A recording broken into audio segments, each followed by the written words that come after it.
Bien, mesdames, messieurs de la presse, mes chers compatriotes, gabonaises, gabonais. Il y a quelques semaines de cela, j'avais indiqué devant la presse nationale et internationale qu'il ne m'appartiendrait pas de me transformer en chroniqueur de l'actualité politique de notre pays. Il ne m'appartenait pas de commenter tous les faits et gestes d'un gouvernement issu de l'élection présidentielle.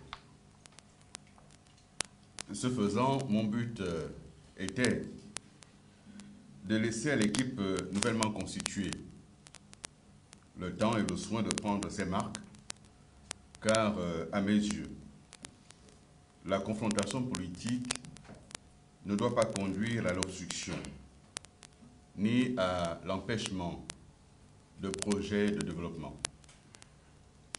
Cependant, mes chers compatriotes, au regard de la gravité de certaines décisions et de certaines situations que vivent les populations gabonaises, élite gabonaise, nous, acteurs politiques gabonais, si nous ne restons vigilants, lucides et mobilisés.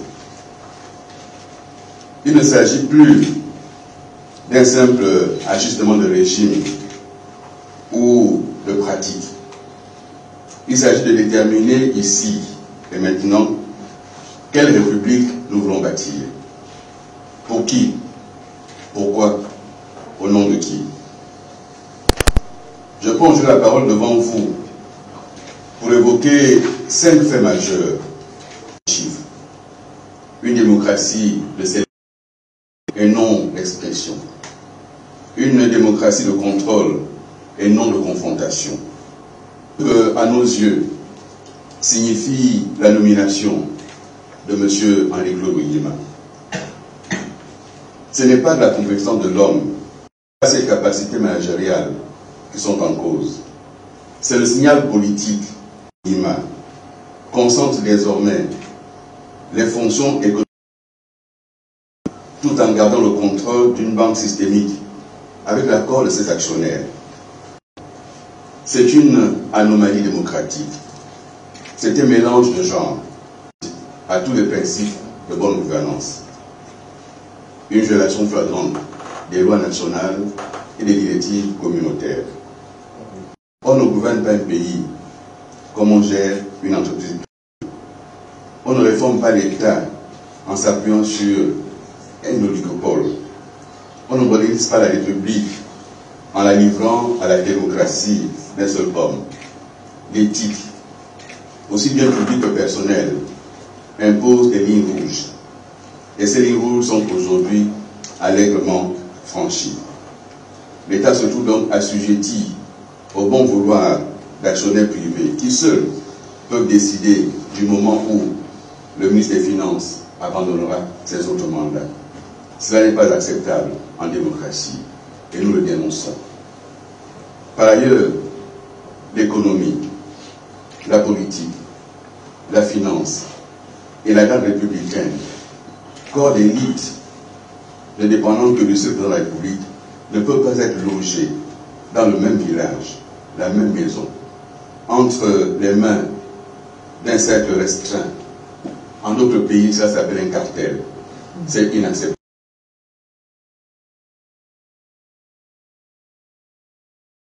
Elle est un danger pour la République, mesdames et messieurs. L'étrange silence du président de la République sur l'affaire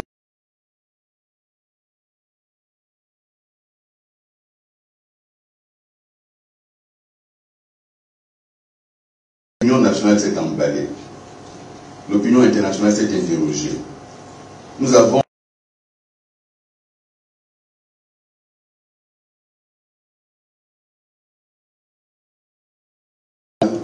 et qui requiert l'unité de la nation tout entière. La communication gouvernementale.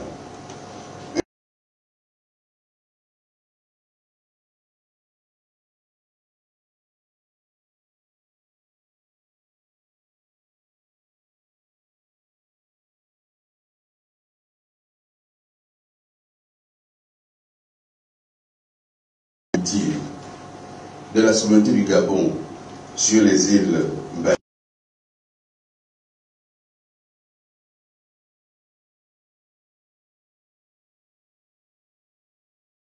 la frontière Konga, Mbagné, Cocotier, oui ou non?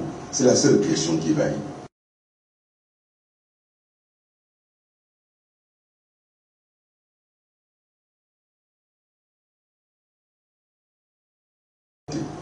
L'opinion doit le savoir.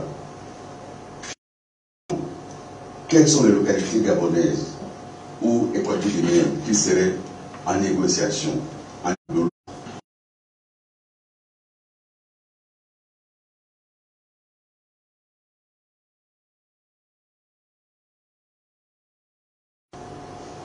des habitations, appelez-nous les dit. En effet, les privés d'habiter ne résident pas sur les questions financées par un bailleur institutionnel, pour lequel il n'y a au préalable aucune enquête sociale. Tous les bailleurs institutionnels exigent une enquête sociale pour mener un projet. Ils exigent, avant tout financement, que les questions d'organisation soient réglées avant la mise en œuvre du projet. Et si l'État n'a pas les moyens, le nécessaire pour indemniser les populations est intégré au coût du projet. C'est le cas que nous avons connu avec la voie de contournement. Les populations ont été identifiées, indemnisées au préalable. Un délai leur a été accordé. Certaines personnes ont même enlevé jusqu'au tôle, récupéré les tôles, récupéré tout ce qu'il y avait à récupérer avant de partir. Nous l'avons fait lorsqu'il s'est agi de l'élargissement du doublement de la route entre PK5 et PK12. Les populations ont été identifiées, ont été recensées, ont été indemnisées avant les travaux. Nous l'avons fait dans le cas de la route, la transgabonaise, qui part du PK27 jusqu'à Gango. Toutes les populations impactées ont été identifiées et indemnisées au préalable. J'étais au ministère de l'Énergie. Avec la Banque mondiale, on a fait le projet FASMIR, y compris dans les villages. Lorsqu'on atteignait les arbres fruitiers, on indemnisait au préalable avant de passer les câbles. Comment est-ce possible qu'un État qui sait faire ça agisse avec cet aveu délibéré, mette à la rue des milliers de personnes? Comment est-ce possible? Nous ne pouvons pas nous taire et nous ne pouvons pas laisser faire. Nous nous sommes engagés, nous prenons les avocats, on sera aux côtés des populations face à un État brutal et aveugle.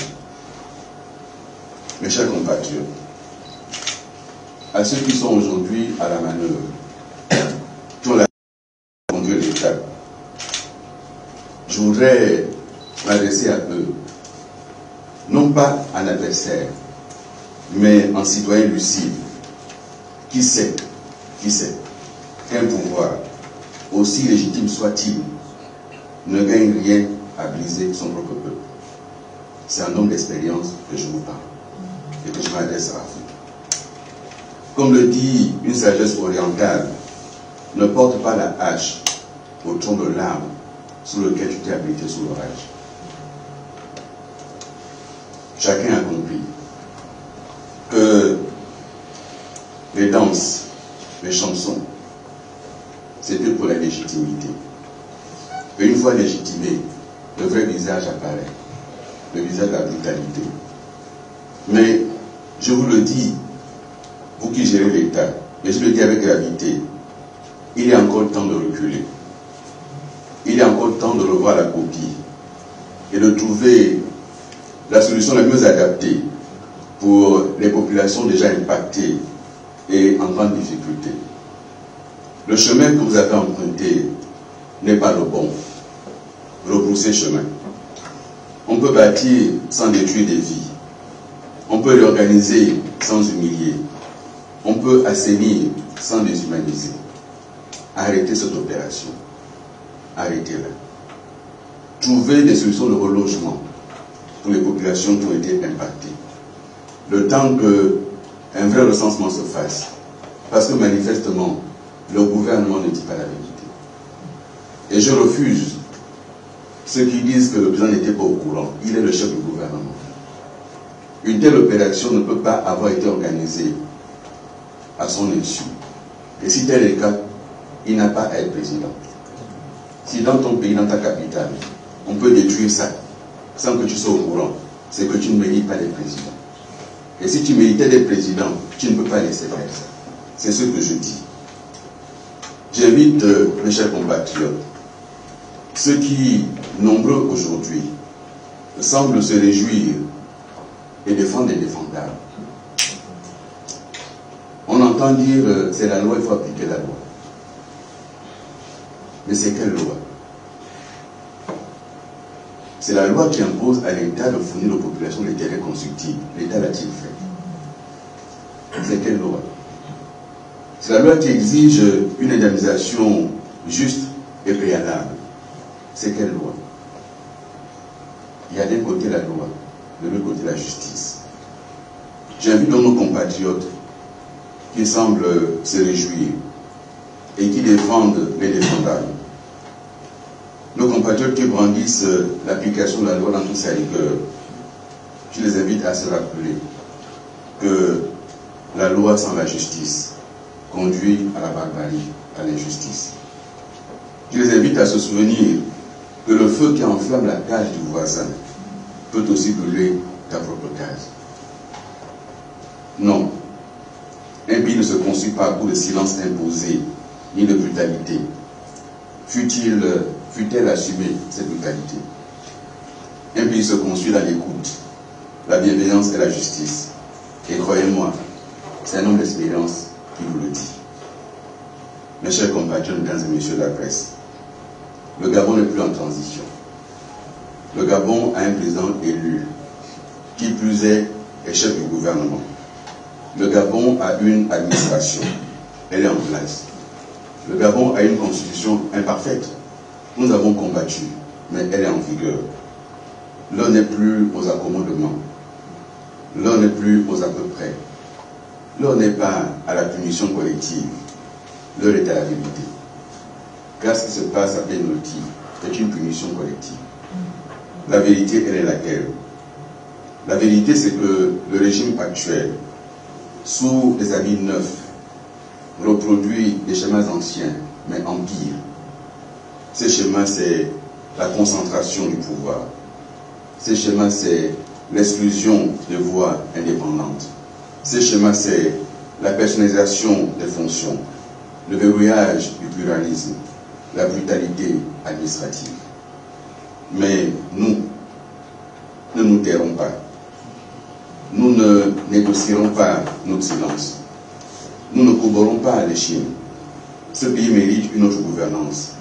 Ce pays mérite une autre vision. Ce pays mérite un autre souffle. Nous, ensemble pour le Gabon, et tous les compatriotes sensibles à ce qui se passe, nous voulons refuser la confiscation. Nous devons relever la tête pour que le rêve d'un Gabon juste, d'un Gabon humain, d'un Gabon libre, pluriel et fraternel, que ce rêve ne meure jamais. Nous n'avons pas dit notre dernier mot et notre parole portera. Je vous remercie.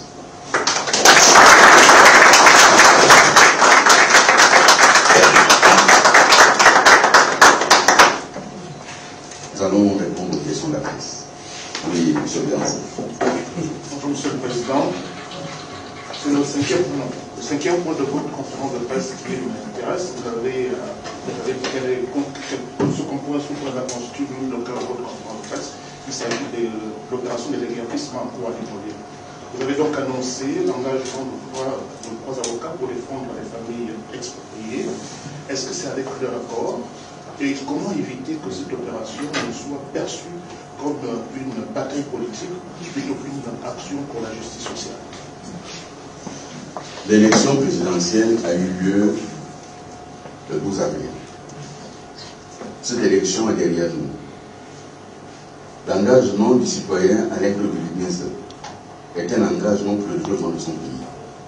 Et je soutiendrai tous les projets de développement, même s'ils sont mis en œuvre par un pouvoir que j'ai combattu et que je combats. En revanche, je combattais toutes les dérives de ce pouvoir. Et lorsqu'il s'agit de compatriotes qui subissent manifestement une injustice. Pourquoi une injustice? Le gouvernement se trouve incapable de diffuser la liste des personnes indemnisées. Je vous ai dit que j'ai de la famille qui vivait à Penoueti. Mon oncle, Antoine Mbamé, c'est dans la salle avec ses enfants. J'ai été chez eux avant l'élection présidentielle. J'ai discuté avec mon oncle dans sa maison. Je lui ai posé la question quand l'opération a commencé. Est-ce que tu es concerné? Et il m'a dit, mais il y a eu des croix. Nous, on a fait un collectif, on a saisi la justice et le tribunal demande d'attendre sa décision. Et pendant que la décision du tribunal était attendue, on est venu casser. Dans sa maison, il n'avait jamais été concerné par cette opération. J'étais hier sur le terrain, j'ai rencontré des personnes.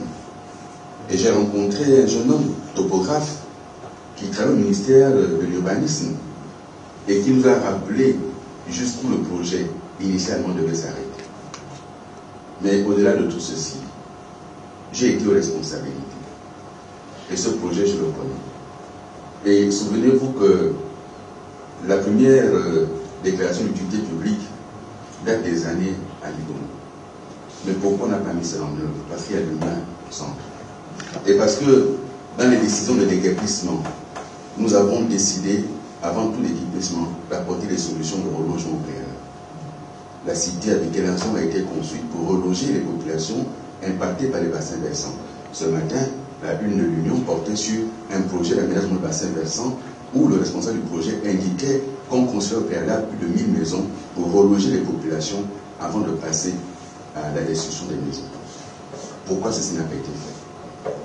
Les avocats que j'engage, s'il y a des familles qui refusent ces avocats, libre à elles. S'il y en a qui sont dans le besoin d'être accompagnés, ce sera fait. Mais je ne suis pas candidat, il n'y a pas d'élection maintenant. Je ne suis pas candidat. En revanche, faire de la politique, c'est se tenir aux côtés de ceux qui sont fragiles. Moi, je ne suis pas engagé en politique pour un poste. Et c'est pour ça que je suis debout, même ayant raté l'élection présidentielle, parce que ce qui m'importe, moi, c'est accompagner les populations. Je suis incompris pour le moment, mais le temps viendra où certains comprendront.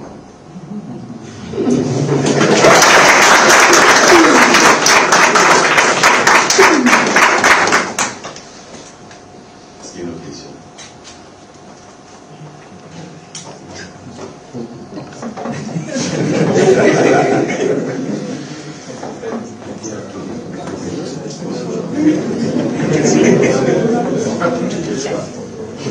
Il n'y a pas de question. Il n'y a pas de question. France n'a pas de question. C'est la presse? Oui, c'est la presse, évidemment. Monsieur le Premier ministre, bonjour et surtout, merci de nous avoir conviés pour prendre part à cet échange, cette conférence de presse qui permet de clarifier un peu la situation sur la problématique actuellement vécue par l'ensemble de ces citoyens. Vous avez quasiment fait le tour et ce que vous donnez comme information éclaire davantage la lanterne parce qu'il y a cette confusion sur qui a été indemnisé, qui n'a pas été indemnisé. Mais vous ressortez un aspect quasiment important parce que concernant la politique sociale, comment loger et reloger les populations après les avoir déguerpis, vous avez fait mention d'un projet qui avait été initié autrefois, notamment la construction des logements de Nzon, prévu pour reloger les populations qui pourraient être impactées par ce type de situation. Qu'en est-il concrètement? Pourquoi ces populations n'ont-elles pas été envoyées sur ce site? Pourtant, tout a été fait. Vous le dites si bien. Avant que l'on ne procédât justement à ce déguerpissement, l'affaire d'État est une affaire de continuité. N'aurait-il pas été mieux que l'on envoie ces gens là-bas avant que les déguerpir? Voilà un peu ma question. Arrive toujours un moment dans la vie où la raison le plus forte n'est pas toujours la meilleure. La sagesse aurait voulu qu'on tienne compte de ce que l'État est une continuité historique. Ce qui a été fait de bien hier, on le maintient, on le poursuit. Ce qui a été mal fait, on le corrige. Pour ce qui est de la question précise que vous posez, la cité de Biké-Léanzon a été construite avec un financement PDAC et la PDAC accompagne l'État pour l'aménagement des bassins versants. Et cette cité a été construite pour accueillir les populations impactées par ce projet au niveau du bassin versant. Ce n'est pas les non-populations concernées ici. Mais nécessité faisant loi, ces maisons existent. Nous n'avons pas transféré les populations parce qu'il manquait des avenues d'eau et d'électricité. J'étais en charge de ce projet. On a fait amener l'électricité, je ne sais pas où ça en est aujourd'hui. Il revenait à l'État, même de manière transitoire, d'identifier préalablement ces logements qui existent et d'y installer les populations avant de détruire, le temps pour l'État de trouver une solution. Comment est-ce qu'on peut ne pas proposer une solution à la population et s'étonner qu'il y ait ensuite de l'habitat spontané? Ceux qui pourraient prendre de l'argent, cet argent servirait à quoi? Sinon à aller acquérir une parcelle non viabilisée dans notre quartier sous-intégré et pendant quelques années subir exactement la même chose. C'est ce qui s'est produit. Par ailleurs, les enfants qui préparaient leurs examens, le CEP, le BPC, le baccalauréat, beaucoup de ces enfants-là, vivant en pleine Obliti, apprenaient à Matinouba. Ils allaient à pied. Pour les parents, c'était une proximité réelle. Quand ils allaient en 6e, on négociait pour qu'ils aillent à Béchue, à l'Immaculée, au lycée d'État, au lycée Mba, c'est à côté. Et puis on leur dit qu'il faut qu'ils aillent à l'Ikélé ou plus loin que l'Ikélé. Parce qu'on imagine tout ce que ça pose comme problème. C'est pour ça que, pardonnez-moi de revenir sur les questions politiques, c'est pour ça que dans notre projet de société, on appelle la rénovation urbaine. Il s'agit de travailler sur les populations pour voir comment on réorganise leur quartier. Que les gens n'aillent pas plus loin. Mais quand je parle des commerces détruits, moi j'ai regardé un reportage sur les réseaux sociaux, une école privée qui créait de l'emploi. Cette école a été détruite. Dans un contexte où les Gabonais souffrent du chômage, on détruit de l'emploi sans en proposer. C'est ça que nous dénonçons. Et nous disons que ce régime, il est aveugle, il faut qu'il se ressaisisse. Moi, je ne souhaiterais pas qu'il y ait autre chose que la construction du pays. Vous m'avez dit oui, allez-y. Précis Bouanga de Alpha TV. Monsieur le Premier ministre, vous avez fait une descente auprès des victimes derrière l'Assemblée. Je voudrais savoir, c'est vrai, les élections présidentielles sont derrière nous, effectivement. Monsieur le Premier ministre, je voudrais savoir, qu'avez-vous lu sur le visage des populations lorsque je sais très bien que ces gens étaient à 90% plébiscités pour le président actuel? Est-ce que vous pouvez nous dire, est-ce que c'était un regret ou il se pose des questions, est-ce que nous n'avons pas fait une erreur? Je voulais juste savoir, qu'est-ce qu'on pouvait lire sur le visage de ces populations? Je n'ai pas vu la question politique sur le visage. J'ai vu la détresse. J'ai vu une femme avec laquelle j'ai échangé et qui m'a montré l'espèce d'habit de fortune fait le tampon dans ce tablier et dort avec ses enfants. Et quand je me suis arrêté, l'enfant s'est mis à pleurer. C'est ça que j'ai vu. Moi, je n'ai pas vu là une question politique. Et vous savez, moi j'ai été élu plusieurs fois député. Et dans mon entourage, dans mon environnement, tout le monde n'a pas toujours voté pour moi. Mais j'ai continué à aider ceux que j'ai pu aider. Et aujourd'hui, je me tiens aux côtés de ceux qui souffrent, même si je sais que ceux que j'ai rencontrés hier, pour beaucoup, n'ont pas voté pour moi. Mais là n'est pas le sujet. Le sujet, c'est, même si je ne faisais pas l'élection présidentielle, je trouve que la place aujourd'hui des citoyens gabonais, aguerris, vigilants, est aux côtés de ceux-là qui souffrent. Et là est ma place. On prend une dernière question, oui. Alain Pepinidé, Karma Kemba, Gabon Midakaï. Vous avez été Premier ministre, chef du gouvernement. Vous disiez tout à l'heure que vous connaissiez ce dossier en qualité de Premier ministre.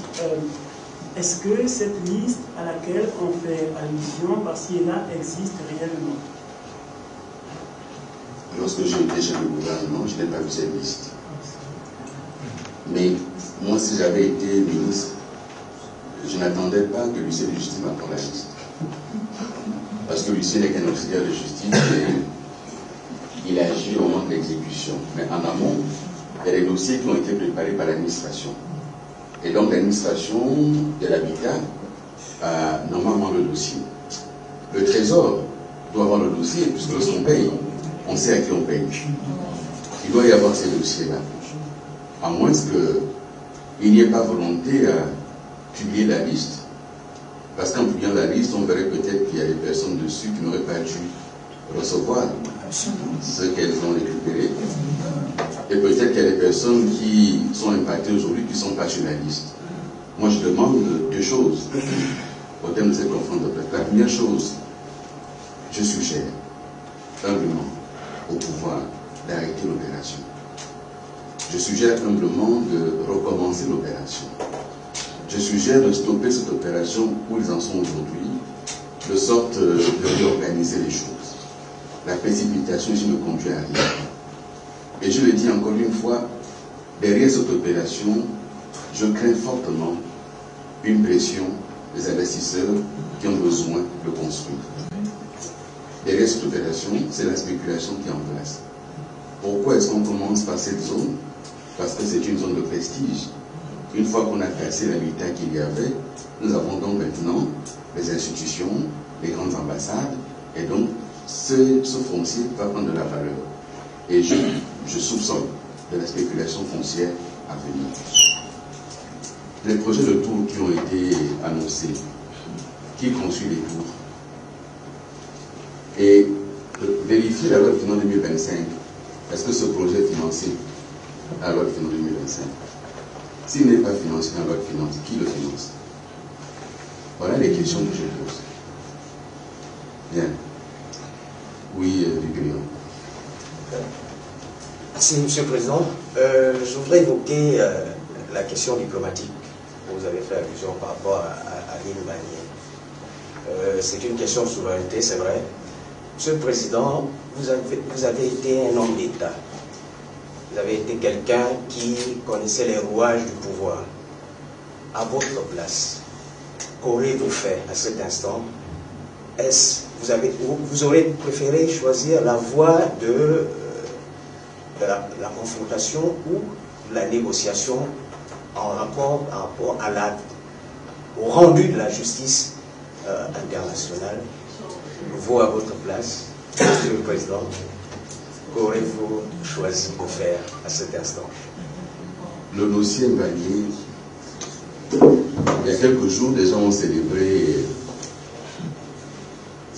les 16 ans de la disparition de Marc Bongo. Le dossier Mbagnier fait partie des legs de Marc Bongo à la nation gabonaise. Son célèbre Marc Bongo, il faut le célébrer dans ce qu'il a fait. Et nous étions enfants quand cette situation s'est posée et que Marc Bongo a débarqué en Mbagnier avec des militaires qui s'est établi en Mbagnier. Et donc, ils viennent de perdre là une part de l'héritage de Marc Bongo. C'est d'abord la première chose à relever. Qu'est-ce que j'aurais fait? J'ai été ministre des Affaires étrangères et j'ai rencontré aux Nations Unies Antonio Guterres. Et j'ai échangé également avec notre ambassadeur aux Nations Unies à l'époque, M. Xavier Biano. Ce dossier, avant d'être juridique et judiciaire, c'est d'abord un dossier politique et diplomatique.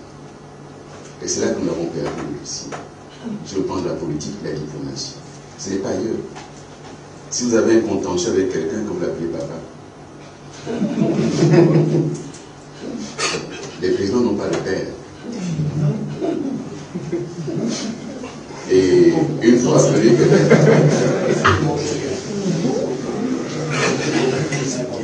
est-ce que lui le refuser ensuite? Et le sujet aujourd'hui, on lui dit qu'il y a négociation.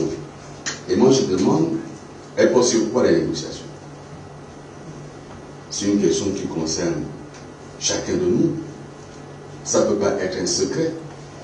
La négociation porte sur quoi? Le gouvernement nous a dit qu'avec cette décision de la Cour internationale de justice, Bongomo et Bebeyin seraient maintenant gabonais. C'est dangereux. Une telle communication est irresponsable. Parce que ce n'est pas avéré. On ne dit pas ça à sa population. Nous avons perdu Mbagnier. Le drapeau gabonais ne flottera plus sur Mbagnier. Mais Mbagnier est dans nos eaux territoriales. Mbani est à quelques kilomètres de Kokobich. Vous êtes au rivage de Kokobich, vous voyez Mbani. Il faut imaginer que demain, la Guinée équatoriale installerait une base militaire. Oui, c'est un voisin, mais c'est un État souverain. Mais les guerres sont entre voisins. On ne sait pas ce qui peut arriver demain. Il faut imaginer que demain, un partenaire militaire, la Guinée équatoriale, s'installe là. En contradiction avec notre doctrine militaire, il se passe quoi? Donc, il y a des enjeux importants de sécurité nationale sur lesquels on ne peut pas se contenter d'aller en balade à Malabo et de visiter Malabo. Je demande, la négociation porte sur quoi? La communication officielle nous a dit l'accord de coopération dans le domaine de la culture, c'est très bien. Mais dans ce domaine de la culture, il s'agit de quoi? Est-ce qu'il s'agit de partage d'expérience dans la culture femme du Gabon, la culture femme du Guinée équatoriale? Il s'agit de quoi exactement? Est-ce qu'il s'agit pour les étudiants gabonais d'aller apprendre le Guinée équatoriale et vice-versa? On ne sait pas, on ne nous a pas dit. On n'a pas eu d'accord en matière d'agriculture. Je ne sais pas ce que produit le Gabon qu'on va vendre là-bas, ni ce qu'eux ils produisent qu'ils vont nous vendre. Donc là, il y a un vide total dans la communication gouvernementale. On ne sait pas ce que ça repose. Donc pour revenir en Mbani, la question est plus que j'aurais préféré. Une décision de la Cour internationale de justice. Et nous avons saisi la Guinée équatoriale et nous, on a saisi. Et donc, dès qu'on a saisi, une décision qu'on l'applique. Maintenant, on nous a dit non, on n'a pas perdu. Au contraire, on a gagné. Mais je veux qu'on nous dise qu'on a gagné. Parce que moi, je sais ce qu'on a perdu. On a perdu la souveraineté sur Mbani. C'est une décision claire. Mais le gouvernement dit non, on a gagné. Et que tel est le pli qu'il croyait prendre. Il faut qu'on nous dise qu'on a gagné. Et ce qu'on a gagné là, on a retroussé quand? Voilà les vrais sujets. Sur les questions diplomatiques, voyez-vous, je n'ai pas voulu évoquer le cas Sylvia et Nourtine. On nous a dit qu'il y aurait un procès. En pleine campagne électorale, les médias internationaux sont allés dire qu'il y a des preuves, il y aura procès. Et puis on a vu que l'Angola est venu chercher le président Ali Bongo, les amis. Mais personne ne nous a jamais parlé d'Angola dans ce dossier. Le procureur a dit, c'est pour les raisons de maladie, un cas de santé, ça peut arriver. Mais est-ce que c'est l'Angola qui était l'ambulancier? Vous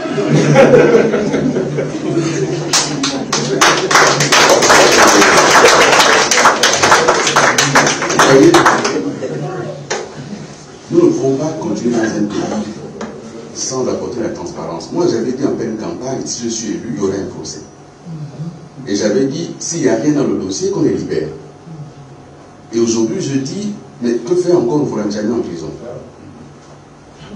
Que fait le ministre Massassa en prison? Que fait le ministre Bonda Balondi en prison? Ils font quoi en prison? Soit il y a des éléments, il faut qu'il y ait un procès, soit il n'y a pas d'éléments qu'on les libère. Moi j'insiste, mesdames et messieurs, on nous a dit que les choses ont été récupérées.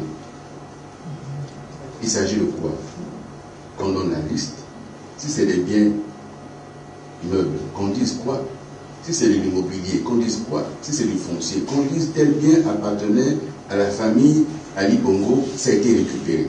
C'est tel bien, c'est tel endroit. Vous savez, quand on fait les biens mal acquis en France, on vous dit de quoi il s'agit. Hein? On dit même la valeur du bien. Mais dans le cas dont on parle là, c'est l'opacité totale. On n'en sait rien. Les chefs d'accusation étaient graves. Concussion, trafic en bande organisée, trafic de drogue, consommation de drogue, haute trahison, faux usage de faux, c'était grave. Et puis là, plus rien, silence. Et le président ne dit rien. Il est le chef du gouvernement, il ne parle pas. Moi, je ne parle pas des autres. Bien. Je crois qu'on a tellement fait le tour. Merci d'être venu. Ce n'est pas la peine de poser la question sur les autres membres du gouvernement. Ce n'est pas utile. La constitution actuelle fait d'un seul responsable de tout. Et donc ce sont des personnes, parfois que je connais, qui sont des Gabonais parfaitement compétents et capables. Mais l'environnement dans lequel ils sont aujourd'hui fait qu'ils ne peuvent pas grand-chose. Et donc là, il a voulu une constitution, il faut qu'il assume la constitution. Et moi je dis pour ceux qui sont des personnes déguerpies, il y a une grosse injustice. et ce n'est pas normal. Ce n'est pas normal qu'en 2025, on sort de l'élection présidentielle avec de grandes promesses et la première chose qu'on fait, c'est mettre les Gabonais à la rue. Les Gabonais qui n'ont rien demandé et qui n'ont pas construit une maison, ils ont construit eux-mêmes leur maison. C'est ça que je dénonce. Et ça, Ensemble pour le Gabon et tous les autres Gabonais qui seront sensibles, nous allons présenter pour accompagner les populations, les aider. On n'a ni or ni argent, mais ce que nous avons, c'est la présence, nous apporterons la présence. Merci beaucoup et bonne journée.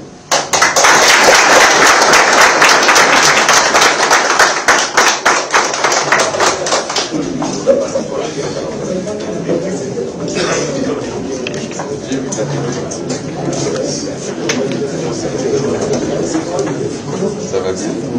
Ça fait longtemps? Merci.